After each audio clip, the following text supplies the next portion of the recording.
33 in the first period. Here's Ernie into the Hawk zone, left corner, put it out in front, they score! It's Michael Rasmussen coming in late.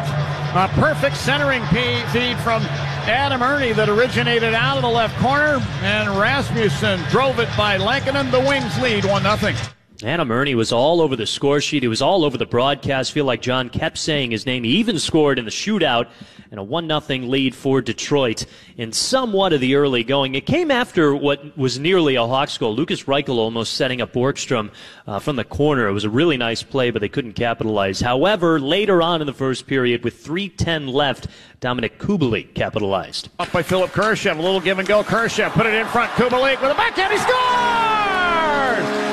Dominic Kubalik! A nice backhander, looked like it went through the 5-hole on Thomas Greiss, and a heads-up play by Kurashev to find Kubalik all alone for the shot. We're tied at 1. Colby Cohen mentioned it. Goal scorers find ways to score goals. Kubalik got it a little bit to his right, kind of juggled the puck. Didn't have a clean shot right away, but then he was able to sneak it 5-hole, and the Hawks tied things up 1-1. Into the second period, the Hawks started off with a little bit of a bang. Brandon Hagel. Wheeling into the high slot, moves it to Doc, top of the left circle. He fed the slot. Hagel, he shoots, he scores! Brandon Hagel with a hard wrist shot. Greiss got a piece of it, but the puck tumbled in behind him and into the back of the wing net, and the Hawks lead 2-1. 7:52 into the second period, or rather left in the second period at the time, and the Hawks took their first lead of the day, a 2-1 advantage. A great penetration feed from Kirby Doc, and Hagel had just enough on it to catch that ricochet and get it past for a 2-1 Hawks lead. And then not further later, Jujhar Khaira made it a 2-goal lead for the Hawks. Meanwhile, McKenzie Entwistle for the Hawks has the puck in the right corner wing zone. Put it back to the right point. Murphy, long wrist shot. He scores! And this was tipped in front of the net. It might be Jujhar Khaira that got a little bit of a tip on that. Bounced it off the ice and in behind Thomas Greiss. It's now 3-1 Hawks. Yeah, about a third of the way up the slot was Khaira and got a piece of that mammoth shot from Connor Murphy. A nice 2-goal lead for the Hawks. Again, Khaira, a really nice day today as well. His goal, he was a +1, 7 hits on the game. He was 1 for 1 on his faceoffs. We'll get into faceoffs later on. But Jujhar Khaira, a guy that came onto this roster hoping to be somewhat of an enforcer. He led the charge, kind of literally, again with 7 hits and also in the right spot on that attempt from Connor Murphy. But it wasn't too much further after that Detroit got back on the board. Bobby Ryan, wing line, moves it ahead into the Hawk line down the left wing.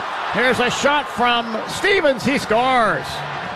Mitchell Stevens, the former Tampa Bay Lightning product, with a nice pass from Ryan, rolled into the Hawk zone to about near the left face-off dot and snapped one past Lankinen, and the Wings will get one back and now trail 3-2.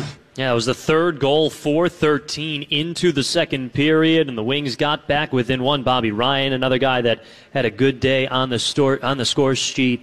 1 goal, 1 assist, and also a couple of hits for Bobby Ryan as well. He also happened to score in the shootout. We'll get to that in a moment.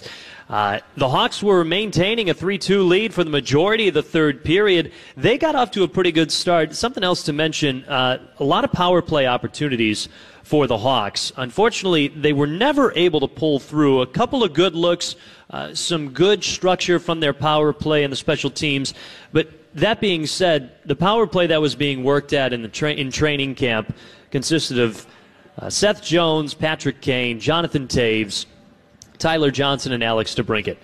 Jonathan Taves is the only guy that was on the ice today, part of that power play unit. So you can't really read too much into it, but it did look good at the beginning, kind of died off, and Detroit started picking up some momentum towards the middle of the third period. Then they started picking up a little bit more towards the end, but they had to pull their goalie down 3-2 with 2 minutes left, and they were able to capitalize on an empty netter.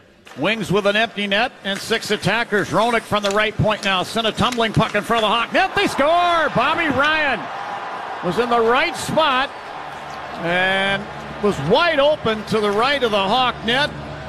And as that puck tumbled down to the top of the crease and rolled free, Ryan was right there to slot it home, and we are tied at 3 with 1:51 left in the third period.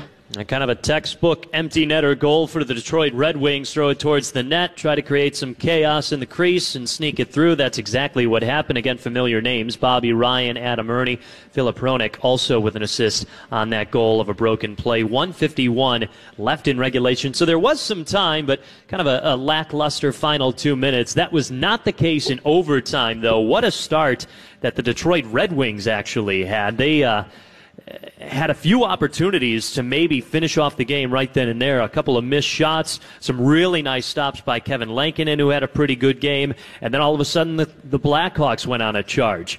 A lot of tired shifts. Both the Hawks and the Red Wings were able to keep the opposition out on the ice for a minute and a half, maybe 2 minutes at one point, but nobody was able to come away with a goal in overtime. So, yes, first preseason game, we went to a shootout. I almost wonder if they should just guarantee overtime or just guarantee a shootout in some of these preseason games just to get these guys maybe ready for those types of situations. But, again, the Blackhawks did have an overtime situation in their training camp scrimmage yesterday, so they did have a little bit of experience. Couldn't pull through in overtime. To the shootout we went. Jonathan Taves with a goal, but then Adam Ernie came back with a goal. Lucas Reichel, first time skating in an NHL situation.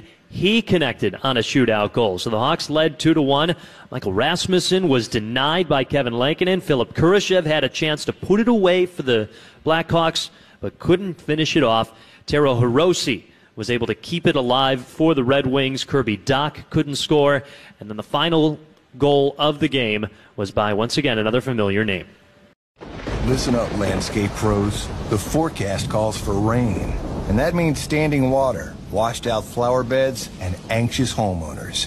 Help your customers weather the storm with an NDS drainage solution from Site One Landscape Supply. You've got all the tools and equipment. Site One has the expertise and full product selection to handle any stormwater management problem. And that means your business could soon be flooded with profits. Visit your nearest Site One branch before this opportunity passes.